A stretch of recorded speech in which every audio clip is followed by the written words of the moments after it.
안녕하세요. 공인중개사 허준형입니다. 자, 오늘은 여러분들과 함께 그동안 나눴던 부동산 법률에 대한 이야기가 아니고요.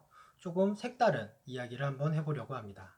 자, 제가 부동산 중개업을 하다 보면 참 많은 사람들을 이제 만나게 되거든요. 자, 물론 다른 직업들도 사람들을 많이 만나는 건 이제 마찬가지긴 하겠지만 이 부동산 중개업에 관련해서 사람들을 만나다 보면 그 사람이 이제 재산에 대한 이야기를 하다 보니까 참 이렇게 속 깊은 이야기를 하게 되는 경우가 상당히 많거든요. 그렇게 한 10년이 넘는 시간을 제가 부동산 중개업에 이제 몸을 담고 있는데요. 또 저는 성격상 상담하는 거를 또 유난히 좋아하기도 해요. 또 상대방의 얘기를 잘 들어주는 것도 제가 가지고 있는 유일한 재능이기도 하거든요. 자, 그러다 보니까 제가 이 부동산 중개업을 하는 동안에 참 많은 사람들의 이야기를 듣게 된 거예요. 또 그렇게 많은 사람들과 이야기를 하다 보니까 사람을 보는 안목도 조금씩 또 커지는 것 같기도 하더라고요. 그리고 대화하는 방식에 대해서 고민을 많이 해보게 되고 또 인간관계에 대해서도 생각을 많이 하게 되죠. 상대방이 어떤 이야기를 할 때 저 사람은 왜 저런 이야기를 저런 식으로 할까? 자, 그런 거에 대한 고민도 많이 해보게 되고 또 스스로 느끼고 깨달은 점도 많아요. 아, 나는 상대방에게 이야기를 할 때 어떤 식으로 해야 되겠구나. 그런 부분에 있어서 깨달았던 부분들이 참 많았던 것 같기도 해요.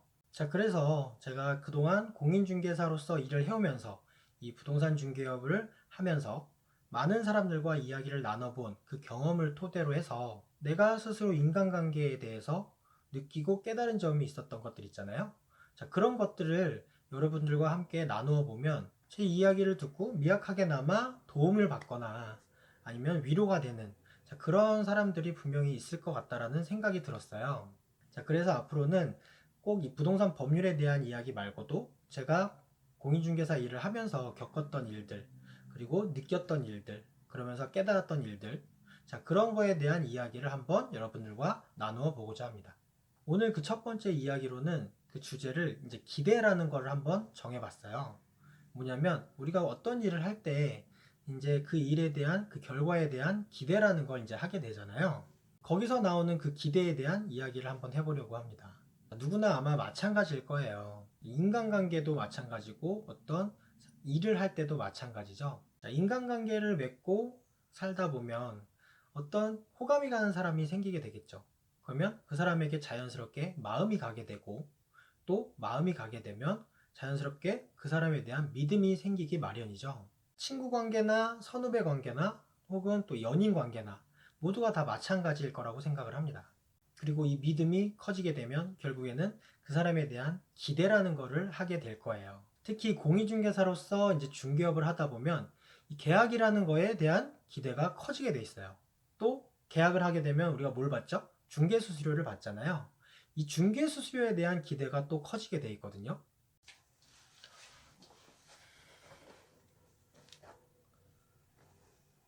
그런데 저는 언젠가부터 이 기대라는 것과 조금씩 멀어지기 시작을 했습니다. 자, 여러분들 이런 말 들어보신 적 있으시죠? 기대가 크면 실망도 크다.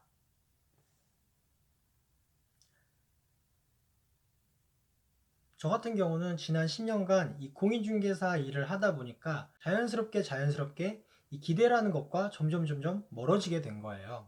제가 스스로 이 기대라는 거를 멀리하게 됐다고 보는 게 맞겠죠.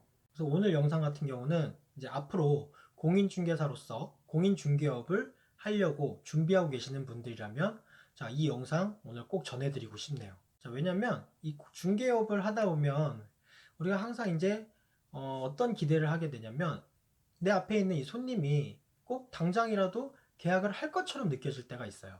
제가 공인중개사 이제 초보 시절 처음 공인중개업을 했을 때를 떠올려 보면 자, 그런 경우 앞에 있는 손님이 마치 이렇게 계약을 할 것처럼 이렇게 분위기를 잡는 경우가 있거든요.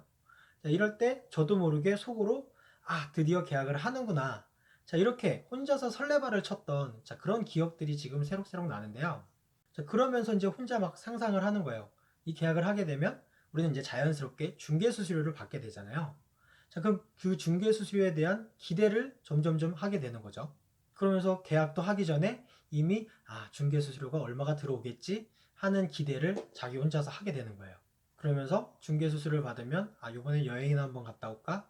아니면 그동안 내가 사고 싶었던 옷을 한번 사볼까? 자, 이런 혼자 상상의 나래를 혼자서 막 펼치는 거예요. 저도 이렇게 초보 중개사일 때는 혼자서 김칫국부터 마시는 그런 일들이 많았었어요. 그런데 참 신기한 게 이렇게 계약도 되기 전에 혼자서 막 이렇게 설레발을 치면 그 계약은 항상 안 됐던 것 같아요. 꼭 그렇게 계약을 하려고 했던 사람들한테 무슨 일이 그렇게 생기는지 모르겠어요. 갑작스럽게 어떤 일들이 많이 생겨서 계약을 결국 못하게 되는 그런 경우가 많았었어요. 자, 그런데 저는 이미 마음이 부풀어 있었잖아요. 아, 계약을 하면 중개수수료가 생길 것이고, 아, 그 중개수수료를 받으면, 아, 이번에 여행을 갈까? 아니면 내가 살고 싶었던 옷을 살까? 이런 상상을 막 했었잖아요. 이미 너무 부풀어 있었던 거예요. 그런데 이렇게 중개수수료에 대한 기대가 너무 커져서 마음이 부풀어져 있는 상태에서 갑작스럽게 이렇게 예상치도 못하게 계약이 취소돼 버린다면 당연히 거기에 따른 실망감도 크겠죠. 이거는 거의 뭐 실망 정도가 아니라 정신적 타격이 되게 컸었어요. 그때 당시에는.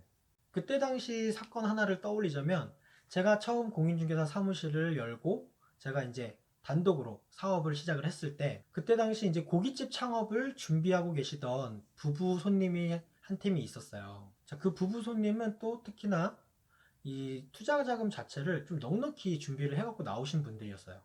그러다 보니까 저는 당연히 그분들을 계약을 성사시키기 위해서 너무나도 열심히 가게들을 보여주고 다녔던 거죠. 그때 당시는 아마 의정부 전 지역을 다 돌아다니면서 각 지역마다 있는 먹자골목에 있는 고깃집들, 자, 그런 고깃집들 중에 추천할 만한 것들은 다 보여드렸던 것 같아요. 그런데 다행히도 많은 물건들을 이제 보여드리다 보니까 그 부부 손님한테 쏙 마음에 드는 그런 물건이 나온 거예요. 이제 그때 당시 이제 그 물건을 보여줬던 부동산이 이제 그때 공동 중개를 하는 케이스였거든요. 자, 그 부동산의 소장님이 이제 저한테는 사부님이셨어요. 제가 이제 처음 일을 배웠던 사무실의 이제 제 사수, 제 스승이었던 거죠. 자, 그분하고 이제 공동 중개를 체결을 하기로 진행이 됐던 거죠. 또 그 손님 부부는 그 자리가 또 상당히 마음에 드셨던 것 같아요. 권리금만 조금만 조정을 해주면 바로 계약을 할 거고 또 그 자리에서 중개수수료도 바로 약속을 해주시는 거예요. 당연히 저는 그 계약에 많은 기대를 걸 수밖에 없었겠죠. 그 길로 당장 내가 보여줬던 그 고깃집으로 달려가갖고 고깃집 사장님을 이제 설득을 하기 시작을 했습니다. 다행히 그 사장님과 대화가 잘 돼갖고 권리금도 알맞게 조정이 됐어요. 그래서 그 다음날 바로 계약을 하기로 계약 날짜를 잡았죠. 계약 시간은 그 바로 다음날 오전 11시에 이제 계약을 하기로 약속을 잡았어요. 지금 제가 그 계약 시간까지 기억이 나는 거는 얼마나 충격이 컸으면 그게 벌써 10년 전 일인데 그 시간까지도 기억이 나네요. 자, 이제 다음 날이 되어서 이제 계약할 준비를 해야 되잖아요. 등기부등본도 떼보고 건축물 대장도 떼보고 각종 서류도 다 준비를 했고 이제 모든 준비를 다 마친 상태예요. 그야말로 도장만 찍으면 계약이 성사되는 거죠. 자, 그리고 혹시나 하는 마음에 이제 손님이 약속 시간에 제대로 올 수 있는지 이제 확인을 해야 되잖아요. 그 확인하는 과정에서 아침 9시쯤인가? 그때 손님한테 이제 한번 전화를 드렸어요. 기본적으로 이제 그날 약속을 한 번 더 확인하는 절차인 거죠. 그런데 다행히도 그 아침에 통화를 했을 때 그 손님 부부는 아주 기분 좋은 말투로 전화를 받으시면서 늦지 않게 약속 시간에 딱 도착을 할 거니까 걱정하지 마시라고 이렇게 말씀을 해주시는 거예요. 그 전화를 딱 끊고 저는 당연히 아, 이제 됐구나 하면서 마음을 놓기 시작을 했고 그 계약의 완성에 대한 기대를 하기 시작을 했습니다. 자, 그리고 시간은 이제 째깍째깍 흘러서 점점점 계약 시간으로 가까워지고 있었죠. 그렇게 시간이 흘러서 이제 11시가 되기 한 15분 전쯤에 그 손님 부부에게 전화가 왔어요. 자, 우리 이제 거의 다 도착을 했는데 이제 계약하실 임대인 분하고 이제 고깃집 사장님은 도착하셨느냐 뭐 이런 거 저런 거를 이제 물어보시더라고요. 자, 이렇게 계약 시간 15분 전까지도 손님에게 확인 전화가 왔을 정도니까 이제는 거의 마음을 놓은 상태죠. 어차피 사전에 조율해야 될 부분에 대해서는 이미 조율이 다 끝난 상태고 서로 만나서 뭐 이것저것 실갱이할 거리도 없는 상태였기 때문에 그때는 진짜 마음을 놓고 중개수수료에 대한 기대를 할 수밖에 없었어요. 아, 나는 이제 중개수수료를 받을 수가 있겠구나. 이런 기대를 하고 있었던 거죠. 그런데 이렇게 기분 좋은 성공 스토리가 될 수도 있었던 이야기는 정확히 11시 5분부터 저에게는 공포영화가 되기 시작을 합니다. 11시가 됐는데 손님이 도착을 하지 않았어요. 그래서 5분만 기다렸다가 11시 5분이 되었을 때 제가 손님에게 전화를 했습니다. 자, 그런데 웬걸 그때부터 전화 안 받기 신공을 펼치기 시작을 하시더라고요. 한 번 걸었을 때 전화를 받지 않았고, 그리고 나서 두 번째 걸었을 때 전화를 받지 않았어요. 결국 여러 번의 전화 통화를 시도를 했지만 11시가 넘고 30분이 지나도록 그 손님 부부는 결국 전화를 받지 않았습니다.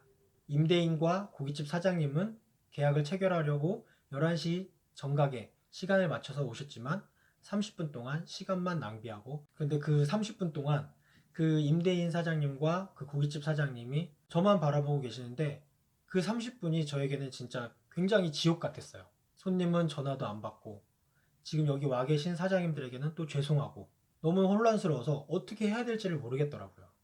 아무튼 결국 그날 그렇게 기대하고 고대하고 저의 마음을 부풀게 했던 그 임대차 계약은 결국엔 이루어지지가 않았죠.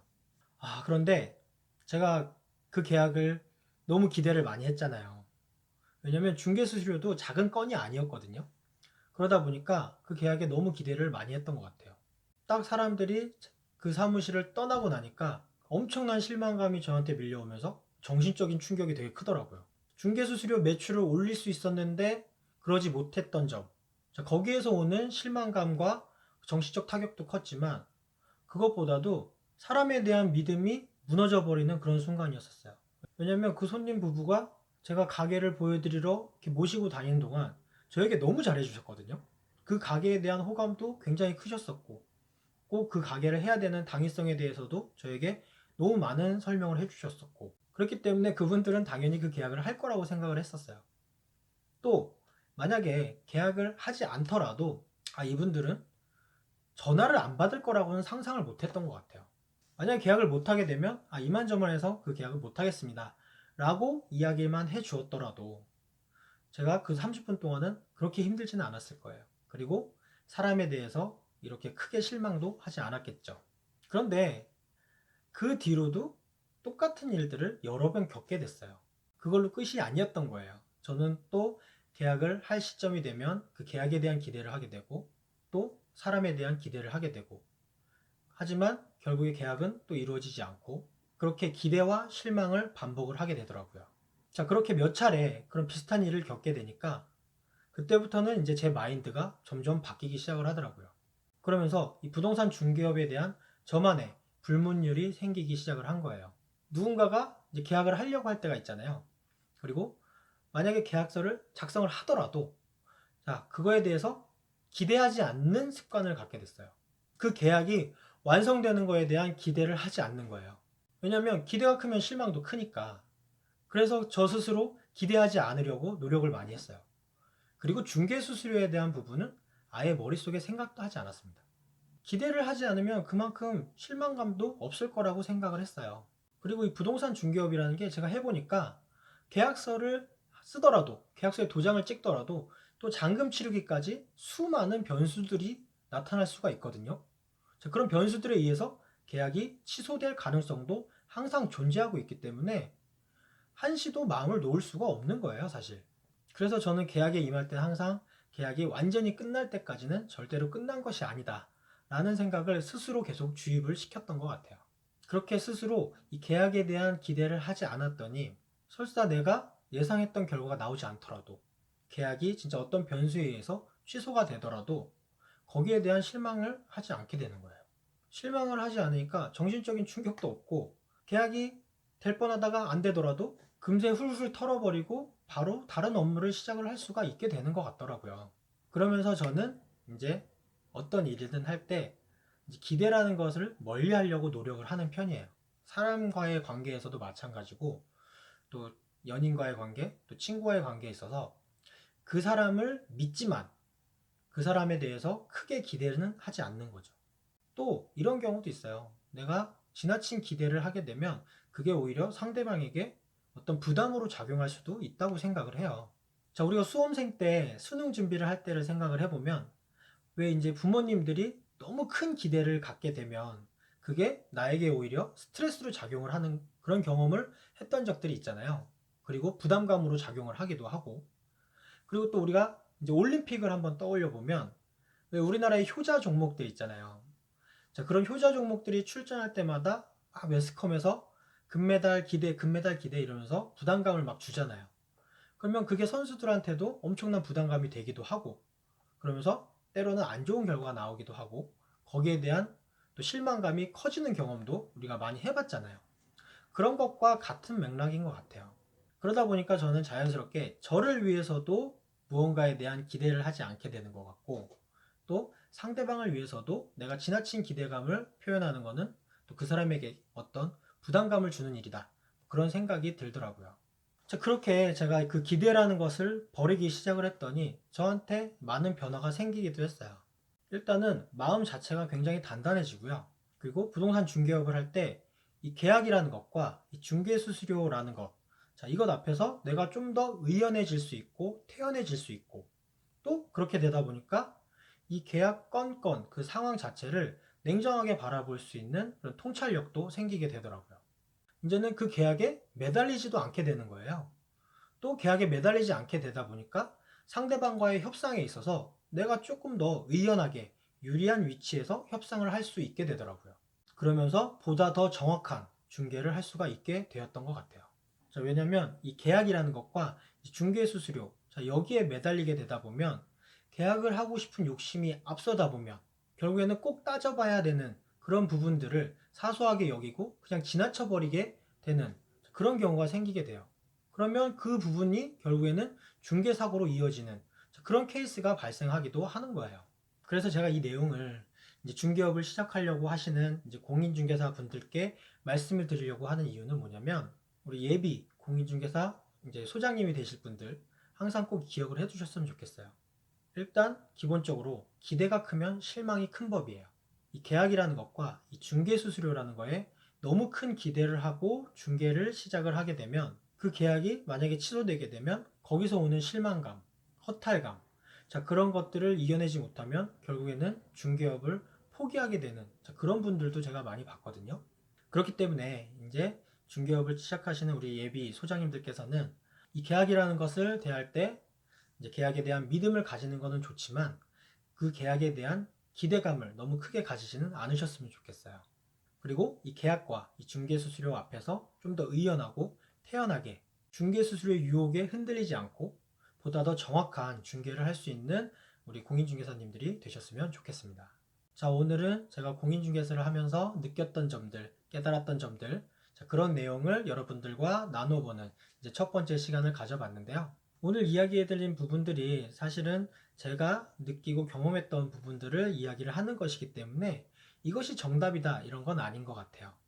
다만 제가 가지고 있는 이런 경험담들을 여러분들과 나누었을 때 조그만 부분이더라도 도움이 되거나 이제 위로를 받으실 수 있는 부분들이 있으시다면, 또 공감할 수 있는 내용들이 있으면 좋겠다는 생각에서 이런 영상을 한번 만들어 보았습니다. 앞으로도 이렇게 다양한 주제를 가지고 한번 이야기를 나눠보는 시간을 갖도록 하겠습니다. 자, 오늘 영상 여기까지고요. 구독하기 꼭 한번 눌러주시고 앞으로도 저와 함께 계속해서 소통하는 시간 가질 수 있었으면 좋겠습니다. 감사합니다.